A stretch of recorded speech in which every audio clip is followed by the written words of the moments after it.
আপনি আল্লাহর কাছে আপনার চাওয়াকে ফিক্স করে দিবেন না। নবী করিম সাল্লাল্লাহু আলাইহি সাল্লাম দোয়া শিক্ষা দিয়েছেন সাহাবীদেরকে, আল্লাহুম্মা ইন্নী আসআলুকাল আফিয়াতা ফিদ দুনিয়া ওয়াল আখিরাহ। মানে কি? আল্লাহ আপনার কাছে দুনিয়া এবং আখিরাত উভয় জগতে কি চাই? শান্তি চাই।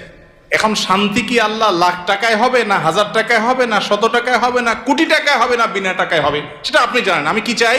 শান্তি চাই, মনের প্রশান্তি চাই, মনের সুখ চাই। এই জিনিসটা আপনি আমাকে কিভাবে দিবেন আপনি জানেন। আমার শান্তিটা দরকার। আমার শান্তির জন্য যদি কোটি টাকা দরকার হয় তো কোটি টাকা দেন, কি লাগবে সেটা আপনি জানেন। কিন্তু আমি কি চাই? শান্তি চাই। এই যে ফাইনাল গোড়ার জায়গায় হাত দেওয়া, এটা হলো বুদ্ধিমানের কাজ।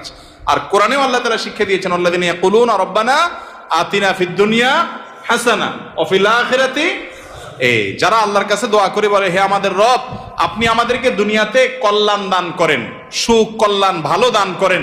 এ ভালোটা কি দিয়ে হবে আমি জানি না,